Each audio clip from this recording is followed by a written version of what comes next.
Thank you for joining the Lakeside Light Podcast. It's light to help you see your way, and a light version of our full televised Sunday services, which you can find on our website at lakesidechurch.org. This audio podcast is a weekly sermon message of intellectual, spiritual, and sometimes humorous nourishment for the road. Enjoy. Our scripture reading from the Gospel of Luke today is part of a long section in Luke's Gospel. Luke's Gospel, more than any of the others, has Jesus on a long journey to Jerusalem. About 10 chapters with Jesus heading toward Jerusalem, roughly 40% of Luke's Gospel. With Jesus day by day, story by story, step by step, moving toward Jerusalem, which is to say, moving toward His passion and His death on the cross. The story we read this morning sort of typifies the way the cross overshadows this whole long section of Luke, and it suggests to us that the cross must have been very much in Jesus' thoughts and in His heart as He made His way along the road. Some sympathetic Pharisees come and they warn Jesus that Herod is out to get him. And the answer Jesus gives, for us at least, raises the shadow of the cross again. He says, "No, I have work to do. I will work today, I will work tomorrow, and I will finish my work on the third day." He said, "Besides, no prophet can die outside of Jerusalem." And then, almost out of nowhere, Jesus breaks open. Jerusalem, Jerusalem, murderer of prophets. You stone the messengers that God sends to save you. How I have longed to gather your people up the way a mother hen gathers her chicks in the shelter of her wings. But no. You would have none of it. And now your house is desolate. A few chapters later, when Jesus is actually arriving at Jerusalem, He stands before the gates and He looks at the city and He breaks down in weeping at the fate that awaits Jerusalem. And what is Jerusalem's fate? Well, roughly 35 years after Jesus weeps over Jerusalem, the Jewish people mount a rebellion against Rome. And while I'm always for the freedom fighter, this was an ill-conceived and disastrous decision. The Romans mustered their forces and sent 50,000 troops to quell the rebellion in Israel. And after making their mark on the countryside, the troops surrounded Jerusalem. It was around the Passover time, so Jerusalem was really bursting at the seams. And in a bit of Roman humor, I think, the Romans allowed pilgrims to enter the city for the Passover, but they allowed no one to leave. Of course, they cut off all the trade routes. No food or water was coming into the city. And before long, the very crowded city, people began to die of starvation and hunger-related ailments. That was in April 70 AD that the Romans surrounded the city. By August, they breached the walls and the punishment began in earnest. The women of the city were subjected to the horror that has always been the lot of women on the losing side in warfare throughout our history. Among the population at large, the Romans immediately cut down the sick, the elderly, the disabled, and the weak, killed them in the streets and left them lying. They gathered up everyone 17 years of age and older and sent them to various cities around the empire to provide entertainment in the arenas where, before the cheering crowds, they were either sword butchered or torn apart by wild animals. And everyone under 17 who survived in the city were sold into slavery. They became property. At the age of 16 or 12 or 8, they became slaves for the rest of their lives. Now, how many people died in Jerusalem is up for speculation. But among scholars, there's a sort of general broad estimate that probably 50,000 people died in the siege and destruction of Jerusalem. Hard for me to get my head around a number like that. 50,000 people, that would be roughly equal to every man, woman, child, and baby in Ellesmere and Erlanger and Lakeside Park and Crestview Hills and Crescent Springs and Villa Hills and Fort Mitchell and Fort Wright. 50,000 people dead and left to rot. Oh, Jerusalem, Jerusalem, how I have longed to gather you under my wings, but you would not. I share this bit of history with you simply as a reminder that suffering is part of the landscape of our lives. Sometimes it is very personal suffering on a very private scale. Sometimes it is large-scale suffering. But it's there. It's in our world. It's in our neighborhoods, in our lives. And in this story, Jesus models for us one way to survive in a deeply broken world. Jesus, in this story, turns to a form of prayer called lament. Lament. The people of God have been practicing prayers of lament for thousands of years, long before Jesus came. In its simplest form, lament is taking our broken hearts and lifting them up and offering them to God. Given our tendency in the American church to keep things upbeat and bright, I'm afraid we have mostly lost sight of any notion of lament. And that's a shame. It's a shame because sometimes lament is the truest and most honest response we can make to our world. And it's also a shame because our prayer book, the book of Psalms, abounds with prayers of lament. If we live in the Psalms a bit, we find out how lament works. There's a shape to it, although you're not bound to this. But in a lament, typically we first call out to God, even if it seems God isn't listening. Even if it seems God has gone off to Bermuda on vacation. Even if it seems we're talking into a void. We cry out to God. And then we spell out our grief and pain. And this part of the prayer can go on for a while. It can include tears. It can include shouting and fist shaking at the heavens. And if all this seems a bit much for Presbyterians, trust me, this is the way the Scriptures teach us to do it. And it's also in this part of the prayer that we bring our questions. God, where are you? God, how could you let this happen? God, I'm doing my part. Why aren't you doing your part? When are you going to show up? And after we've pretty well poured out our feelings, we might ask for something specific. Free us, rescue us, save us, heal us, give us justice. Show up, God.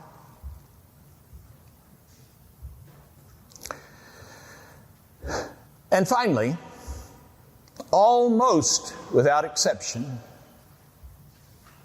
because there is Psalm 88, but almost without exception, a biblical lament ends by expressing our confidence in God's goodness. We reaffirm our conviction that even if we cannot find God right now, we know God is still there. Now, you can be forgiven if you are thinking, my gosh, Mike, what a downer. Why in the world would I want to practice that kind of prayer?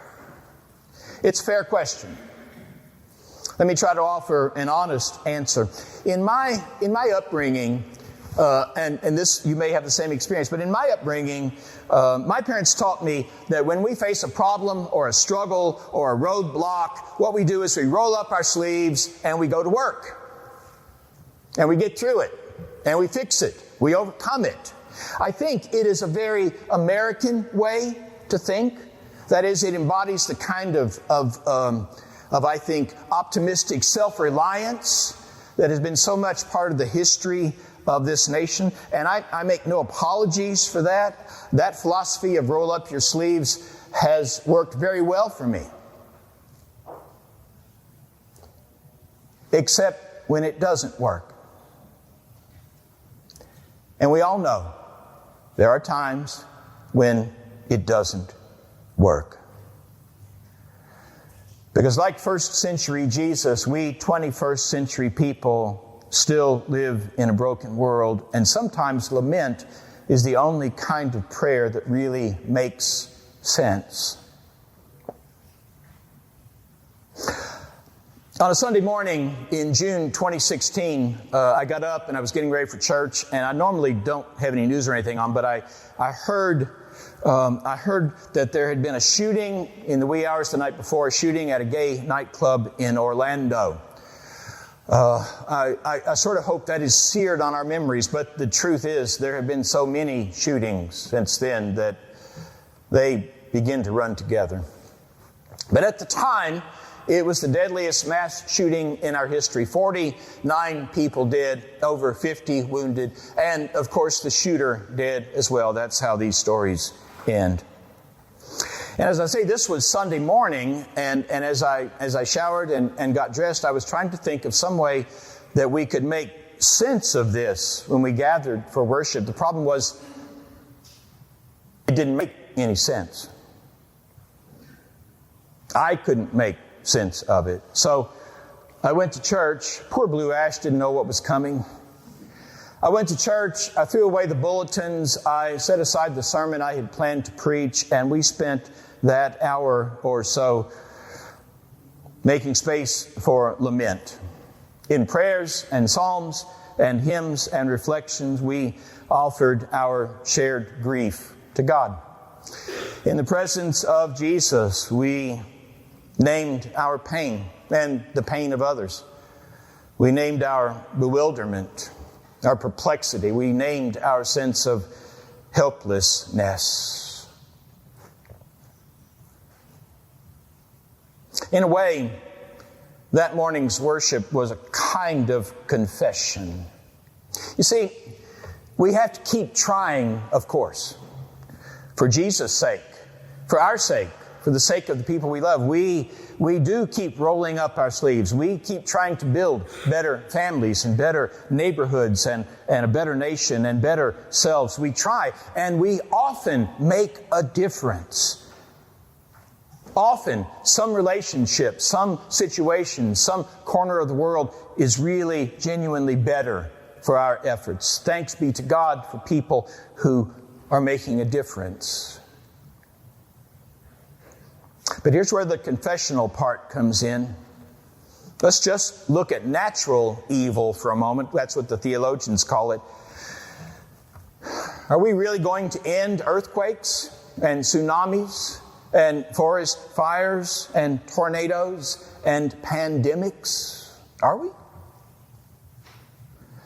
And then there's the human side of the equation. Are we really going to once and for all finally cure racism and school shootings and human trafficking and the invasion of little countries by bully countries?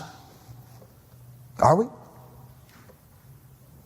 Now, we can and must respond to these kinds of needs, but what if we cannot fix things? Will our politicians repair all this brokenness? Will our armies finally make the world safe?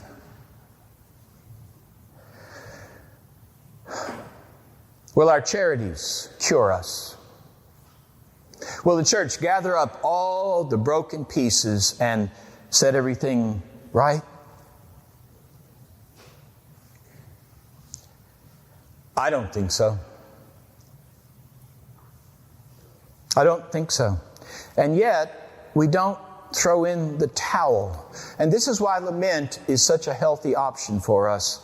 Heartfelt lament can lead us to a moment of turning, a turning from despair to hope, a kind of even so moment. Because lament does not weaken our faith. We pour out all those doubts and hard questions, and yet it doesn't weaken our faith. It strengthens our faith. Lament says, Lord, I'm hurt and I'm angry and I'm confused, but even so, I will still turn to you.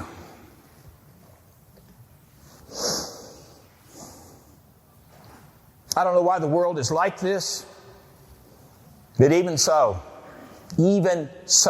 I will still trust you. There is way too much misery and pain in the world, Lord, but even so, I confess that you are God.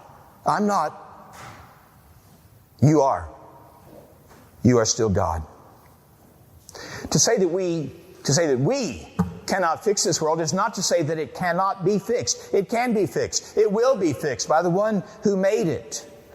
And let's think big, folks. Let's think beyond the salvation of souls. Let's think about a whole fallen creation, healed and redeemed. A world made as good as new, made better than new by the power and the grace of God, made new by the God who holds it all in God's heart, who holds the joys and the hopes and the beautiful things and the unbearable things and the heartbreaking things. God holds it all here, gathers it up, holds it. Now, I still have questions. Lament lets me ask my questions. I believe in a happy ending, without any doubt. But I wonder, will a happy ending erase all the pain we went through on our way to get there? I don't see how that can be, but I hope that it will be. I trust that it will be. I pray that it will be. But even believing in a happy ending, even believing that God will bring all things together, healed and whole, at the same time, I don't want to trivialize pain. My pain, other people's pain. After all, we believe in a God whose heart is broken by our suffering. The cross is the sign and the proof of that. On the cross, humanity takes the best that God can give us, takes the best that God can do, and mocks it, tortures it, kills it.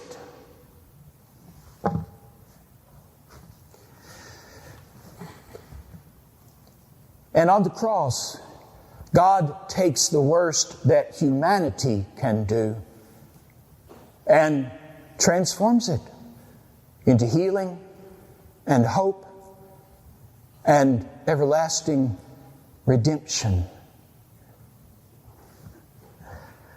I don't understand that, but I can still believe it.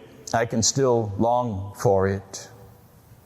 And if there is grief between here and that final redemption, then we hold God to His promise. The God who has promised to catch every tear that you and I and a hurting world has ever shed, God has caught. All of our weeping held by God. And we have His promise that He will make all of that weeping count for something. Someday. Someday. In the meanwhile, I hope that you and I can find some causes of joy in every single day. I hope that our lives will overflow with reasons for gratitude, because frankly, I do not think we serve God well. I don't think we serve the world well if we walk around all the time with a little storm cloud over our heads. Woe is me, the sky is falling. It's still a pretty darn good world, isn't it? Isn't it? Yes? But I would also encourage us to hang on to lament as one faithful response to the world's pain and our pain. Lament will not lead us to all the answers, but it will always turn us back toward God. Lament will not necessarily make us feel better, not every time, but it will make us feel. And feeling, even feeling bad, is better than indifference or apathy or numbness or pretense. Yes, that's right. Even feeling bad is better than forgetting how to feel. Lament will not immunize us against sadness, but it does give us a tool to take our sadness in both hands and put that into God's hands. To God alone be the glory. Amen.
The Lakeside Light Podcast is a copyrighted production of Lakeside Presbyterian Church. Visit our website at lakesidechurch.org for more information. Have a great week.